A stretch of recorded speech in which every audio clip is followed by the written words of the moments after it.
Oh, there, let me get mine too. Boom. There you go. There's your Indie Invasion coffee cups. Welcome, ladies and gentlemen, boys and girls, children of all ages. It's time for your Wednesday night episode of Indie Invasion Shorts. What's happening, Eric? Chip. That was my mic check. Check. It looks like it's in front of you, so it checks out good. Yep.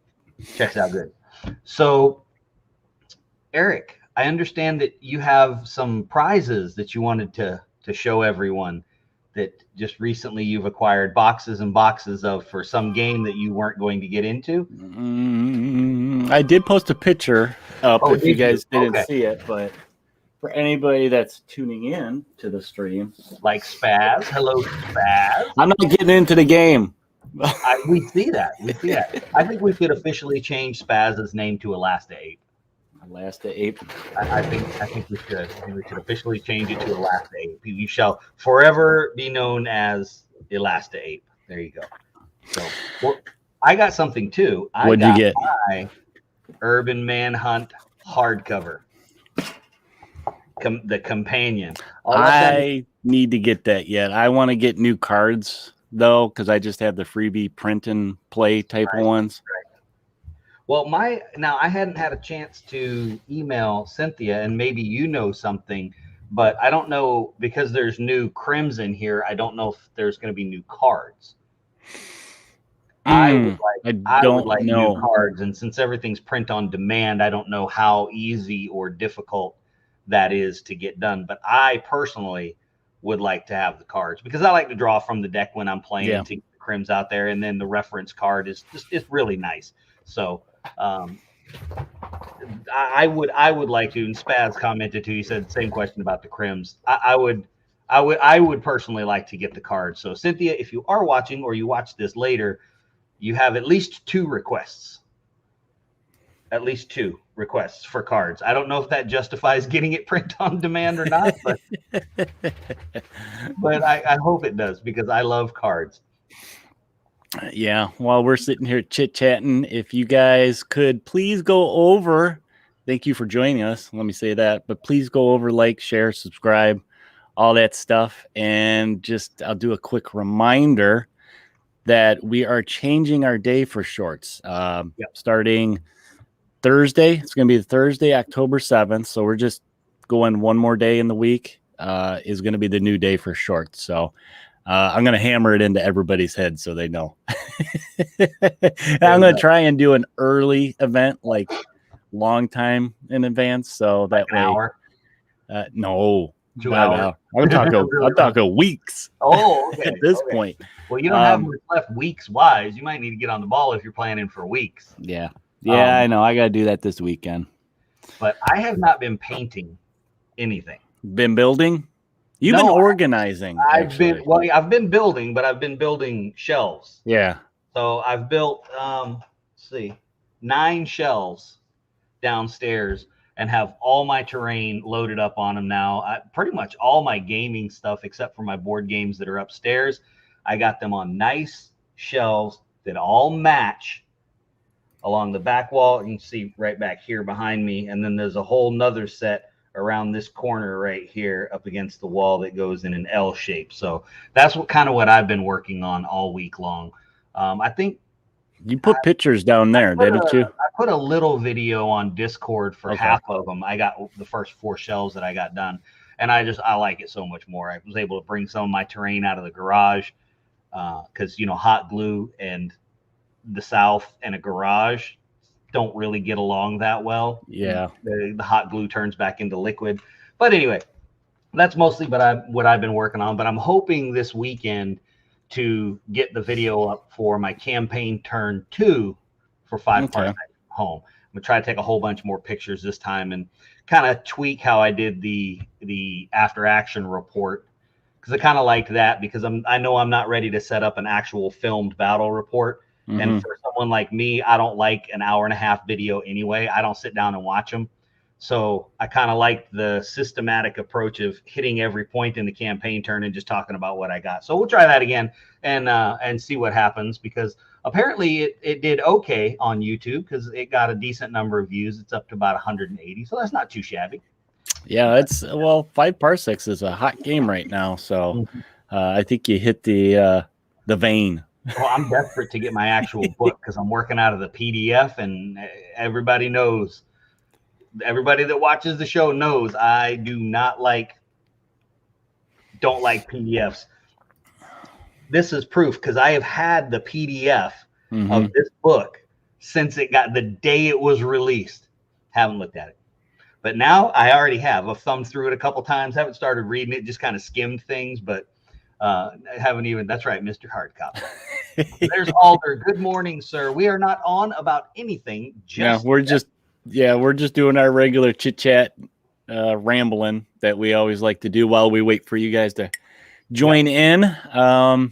And looking at our timer, we've been rambling for 6 minutes already. Well, it is pretty easy to ramble. Yes, so, yeah, that's about all I've been working on. I did finish up my Cutlass crew. I went with an undead crew, and I finished them up. Put a little video up on YouTube. I kind of, that's the fun part for me, is naming everybody and kind of building a story around them. And Tim says he's still waiting on his copy of 5 parsecs as well. Yeah, I haven't gotten mine yet either. I ordered mine from a company here in the States, in California, I think. But a couple of days after I ordered it, I saw an awful lot of bad reviews about people not getting stuff. So I'm a little bit concerned that, and things like not responding to email inquiries and things like that. So we'll see what happens. But I've got the PDF to play off of for right now, but I am still not ready. I'm not pulling the trigger on it all the way from Modiphius, where it costs more than the book to ship it. So yeah, I tried ordering some books from them. Yeah, this summer they are doing the clearance on the Vampire because it changed ownership. Renegade now owns the printing rights for it. So they had like a fire sale. And then I looked how much shipping was. I was like, oh, yeah, ouch. It was kind of painful, but that's okay. At least, even though I don't like having a PDF, at least I have that luxury. So I was able to jump into the game, and I really liked it. I was really shocked with how fast the actual tabletop portion of the game was. I know we're not talking about 5 parsecs tonight, so let me just say that. But I was really surprised with how fast that portion of the game went. And I think whenever we talk about how fast a skirmish game goes, it seems like Relic Blade is always the litmus test for fast games. And it played like Relic Blade speed wise. Okay.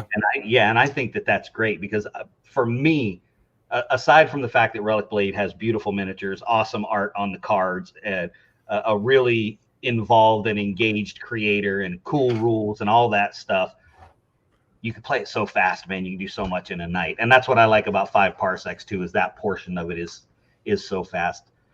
But I digress. Yep. What are we talking about tonight? Well, since we're under fastest 30 minutes of gaming, let's go ahead and jump into tonight's subject. So tonight, you guys, we pulled off our list of ideas that either we've come up with or some that you guys have given us by messaging us and doing cool things like that. We're going to talk about playing games with your kids tonight. So basically, or your husband or wife. Yeah, it could be your significant other. In the gaming world, if you have kids, basically, right, you have in-house gaming partners. All of us that have had kids have played games with our kids. Now, we kind of already did a shorts. It was way back, number 22. I don't even think we number them, but it was a while back. This is like 34, so if you count back to 22, you'll find 35. one. We talked about introing kids to skirmish games, like what are good games for that. But this week we're going to be actually talking about actual gameplay with your kids and kind of just different things that come from that. So I think to kick it off, what games do you play with your kids? I don't know, but I already looked at your notes and I didn't appreciate what do you you put in there. What do you like, or what Candyland like? Thankfully, my children do not like Candyland. So I'll get this out of the way first, because I have my kids range from 27 to 8. Yeah, you got the full yeah, gambit there. I can play at the most complex game level to not Candyland, maybe Shoots and Ladders. So Monopoly is a very family oriented. I mean, no, it's not. That's the Thanksgiving. That's for the regular people. That's the regular people. Brawl game right there. No, so as far as board games for my kids don't particularly like the really simple board games. Like, I know we've teased before about Candyland, about how as adults we hate games like that because it's just, there's nothing to it. There's no meat, and there's not supposed to be because it's for little kids. But my kids don't like those kind of games. My kids, probably their favorite game is Ghost Fighting Treasure Hunters, which is, there's a little bit of combat in it. There's searching. There's card decks with random events happening. So they really like that one, and Operation. I mean, that's a tried and true one right there. And actually, Alder just commented, and that's exactly what I was about to say. Yeah. My kids can play Zombicide from 8 to 27. Every single one of them can get it because it's really just pips on a dice and moving like in Candyland. These are good ones. I've actually played with Bob's kids, King of Tokyo, and a lot of times these kids beat us. And you sent me King of Tokyo for my kids, and we've played it too. Yeah, it's a good one. What board games did you play with Xander? Let's see. With Xander, I basically you think about your intro games. So you're kind of pretty, not super in-depth rules, like Zombicide was one of them. We played Monster Apocalypse was a big one for us. Now, for him, that was a little bit much because that first edition of that had a ton of, your monsters had different powers and stuff like that. And then we played some other like intro board games. You think of like Ticket to Ride, Carcassonne? No, Catan. Played Catan, which had some very basic rules about, you're collecting your resources to do different stuff on the board. So kind of those intro ones. Zombies. We played a lot of Zombies, I remember. That's a fun game. I like that game. So kind of those intro games, I guess, is a lot of the ones that we would do. But since we're really about wargaming, that's kind of where we transition then from there to, from the board games to those skirmish games. How you get them into that. And I believe in episode 22, I mentioned this, but one of the games that my kids love to play is Wings of Glory. And it's a little more complicated in that, you have to do a little bit of thinking. I don't know who out there has played Wings of Glory, but you have to pre-plan moves. Yeah, see, we did X-Wing, similar. Kind of like X-Wing, but you have to plan 3 moves. Yeah. And then you play off of them. So what I did with my youngest is we would do 1 move at a time so that he didn't have to do that, that projected thinking. Kids can't really think like that. But on the flip side of that, that's what my youngest likes to play. He's 8. He loves Wings of Glory.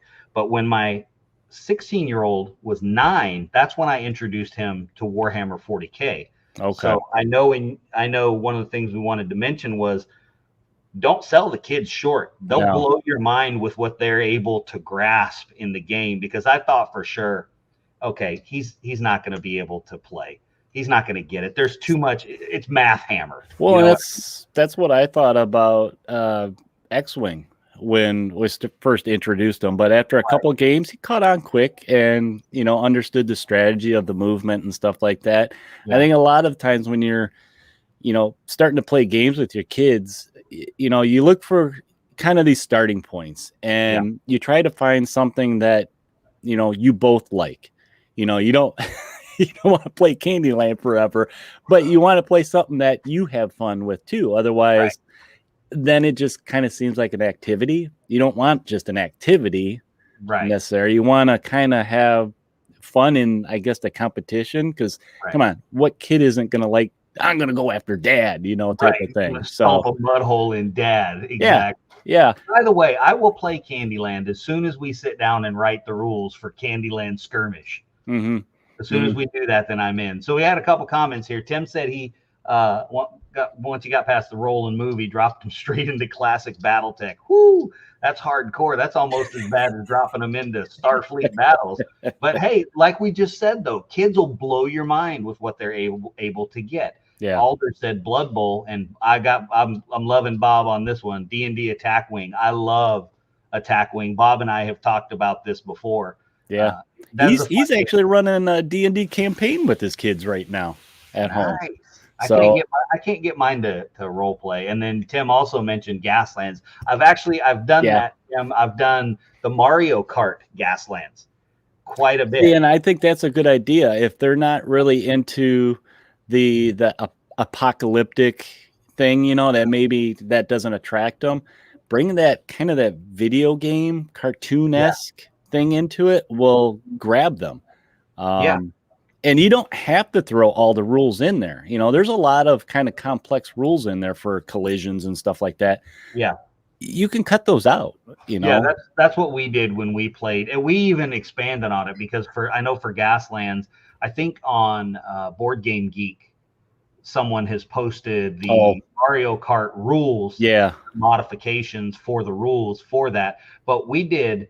So we went to Walmart. We bought all of the Mario Kart Hot Wheels. Yeah, so we could use them. Well, you know, being a miniature junkie, I mean collector and all that I am. When we were picking them all up, I'm like, ooh, what about the Cars movie cars? We could do that too. That would be fun. So we have a whole bunch of those too that we do that. And Spaz says Candyland Skirmish sounds like it belongs in the Twisted universe. That is 100% correct, and thank you for getting our mention of Twisted in. I need my desk bell. Ding, ding, ding, ding. You need your bell. So what's some other stuff we wanted to talk about with? So another thing that you think about with kids when you're playing games with them is rules. So I mean, do you go light on the rules for them so it's easier to comprehend? You know, kind of house rule them, or do you go straight up? I mean, Tim goes straight up at the Robotech.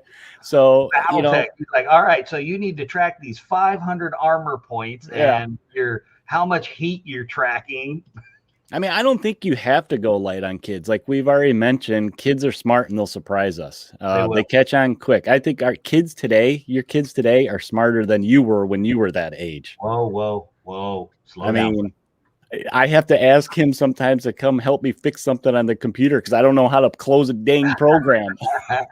Well, so here's, and I know we've mentioned this before in passing.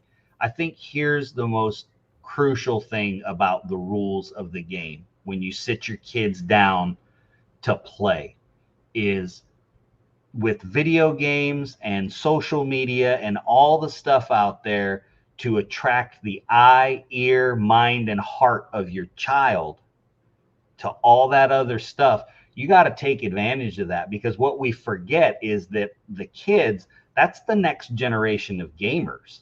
Yeah. And video games don't say no.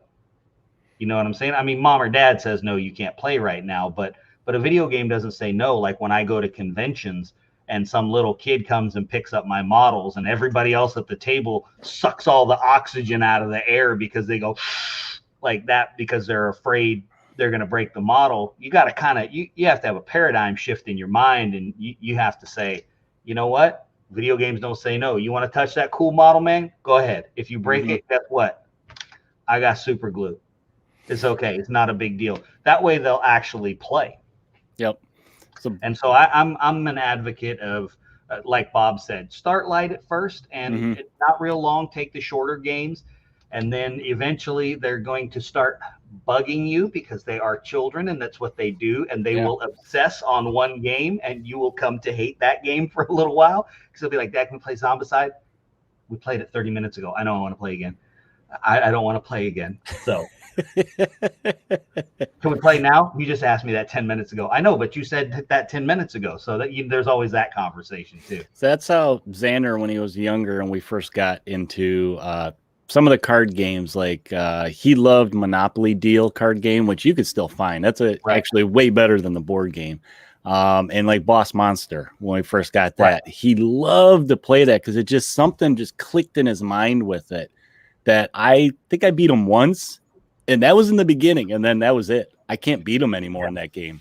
Yeah, well, my 16-year-old Fernando, Pokemon, right? He plays the heck out of Pokemon. He puts stuff together. He's like a list builder. You know, you have those guys in the 40K universe that play, because it's mostly in 40K, where their one joy in the game has nothing to do with the models, nothing to do with rolling dice. They want a list build. That's how he is with Pokemon, and he makes this stuff that I'm looking at the deck and I go, how did you even?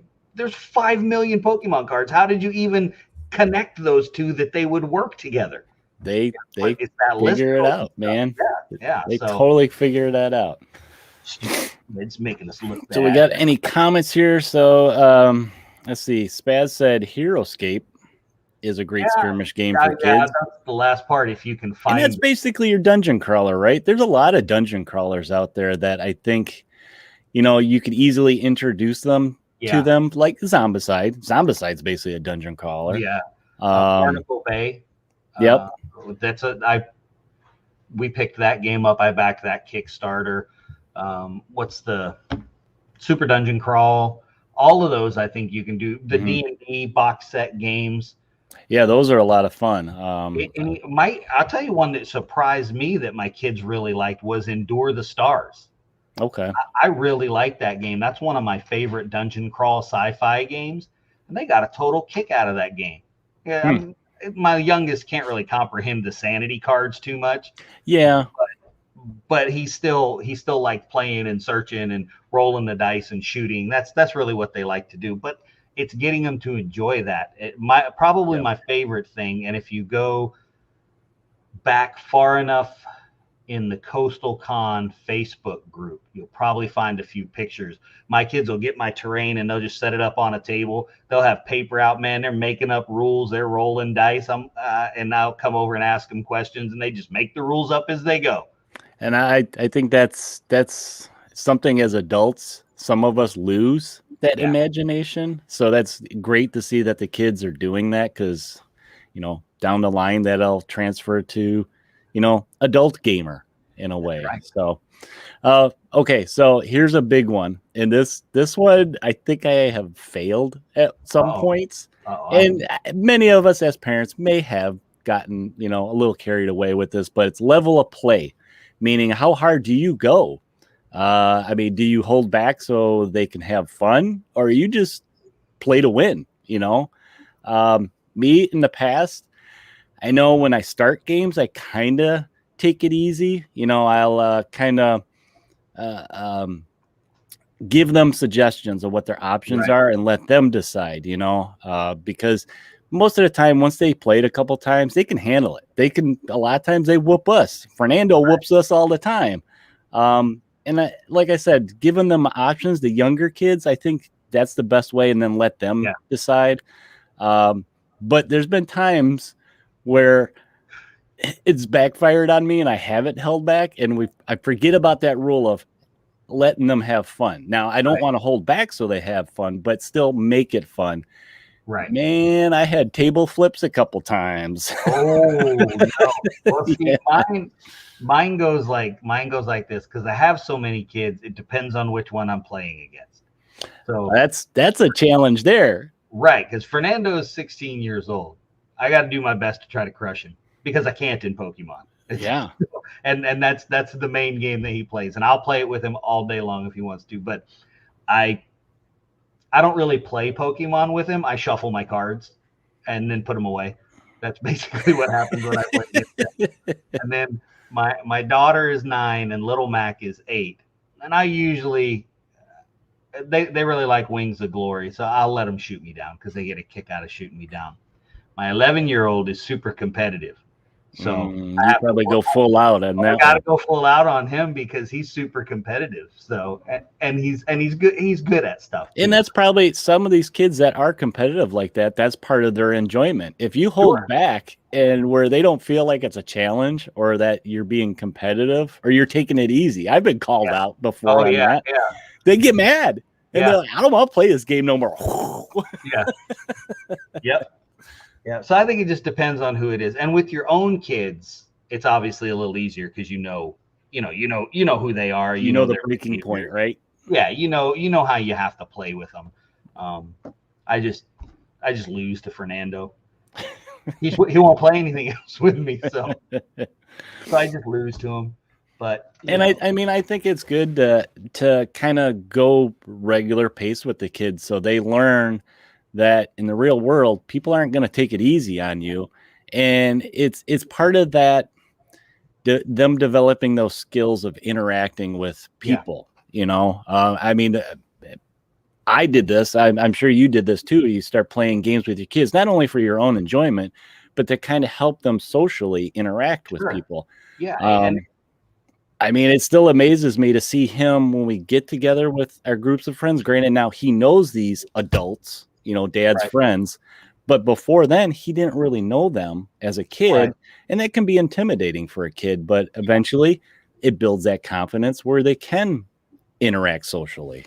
Yeah, absolutely. And, I don't think we can hammer this part enough. I'm not like this was turning into a parenting lecture or anything, but they're so much smarter than really we ever give them credit for. Yeah, they really are. What they can grasp. As a matter of fact, I'm going to pick on Fernando again, mostly because he's sitting right over here, so he's been listening. So his head's probably swelling up. I can see his headphones. They're kind of stretched out right now. Yeah, because head swelled up. Oh man!